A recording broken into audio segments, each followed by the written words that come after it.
সবাইকে শুভেচ্ছা। আমি কামাল হোসেন। অবশেষে পিএসসি শিক্ষক নিয়োগ করতে চলেছে। যারা মাদ্রাসা সার্ভিস কমিশন পরীক্ষায় নাম্বারের জন্য বসতে পারেননি তাদের জন্য সুযোগ, এবং স্কুল সার্ভিস কমিশন যারা দিতে পারছিলেন না বলে খুব হতাশার মধ্যে ছিলেন তাদের জন্য সরকার এই পদ্ধতিটা করতে শুরু করে দিল। অর্থাৎ স্কুল সার্ভিস কমিশন যখন আটকে, তাহলে ভোটের আগে যা হোক তো একটা দিতেই হবে। স্বাভাবিক, জনতার মধ্যে কিছুটা আবেগ সৃষ্টি করতে হবে যে হ্যাঁ আমরা চাকরি দিচ্ছি, তা সেই জন্যেই যাক। তো এই যে বিশ্বস্ত সূত্রে জানা গেছে যে এই শূন্যপদ প্রায় 1000-এর কাছাকাছি থাকবে, এবং এগুলো কিন্তু পুরোপুরি সরকারি স্কুলে, মানে আমরা যারা আধা সরকারি স্কুলে চাকরি করি সেটার স্যালারির থেকে এর স্যালারি কিন্তু অনেক ভালো স্যালারি, এবং এটা ট্রান্সফারেবল জব। তাকে এখানে বয়স করে দিয়েছে দেখা যাচ্ছে 36 বছর।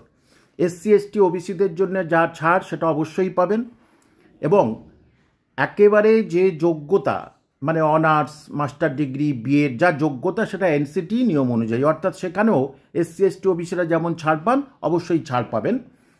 সুতরাং আগের মাদ্রাসা যারা দিয়েছেন তাদের আর টেনশনে কিছু নেই, তারা আবার নতুনভাবে শুরু করুন।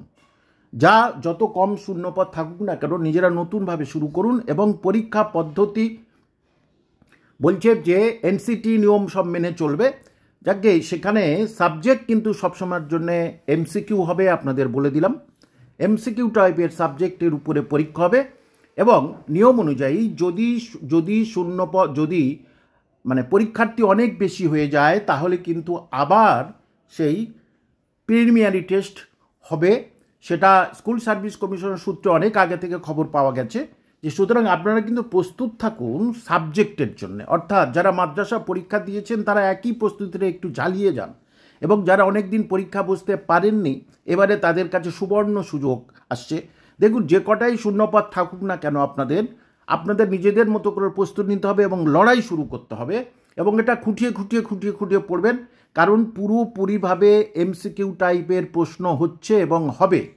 এবং আশা করি যারা যোগ্য তারা সবাই এবার এই পরীক্ষায় বসতে পারবেন, কারণ একেবারে মাদ্রাসার মতো আপনাদের ওরকমভাবে হয়রানি এখানে হবে না, বা স্কুল সার্ভিস কমিশন যে পরীক্ষা হয়নি সেই নিয়ে আর চিন্তার আপনাদের কোনো কারণ নেই। এইবারেই পুরোপুরিভাবে যার সাবজেক্টে ভালো দখল থাকবে সেই কিন্তু পেতে পারেন, এবং জানেন এখানে অবশ্যই একটা লাস্ট কাট অফ মার্কস নেমে আসবে, সে সম্বন্ধে আমি পরে বলবো। আগে ফর্ম ফিল আপটা হোক, তারপরে আমি আপনাদের এই সম্বন্ধে আরও অনেক বিস্তারিত বলবো। কিন্তু আমি বলছি যে আপনারা কিন্তু সাবজেক্টটা বাড়িতে পুঙ্খানুপুঙ্খানুভাবে পড়তে শুরু করে দিন, এবং সরকারি স্কুলে চাকরি কিন্তু খুব সুবর্ণ চাকরি, এবং প্রত্যেকে কিন্তু চায় যে হ্যাঁ সরকারি স্কুলে চাকরি করব। আমার যতটুকু মনে আছে এটা 2018 সালে শেষ হয়েছিল। যাক, আবার নতুনভাবে হচ্ছে, এটা আপনাদের কাছে ভালো খবর।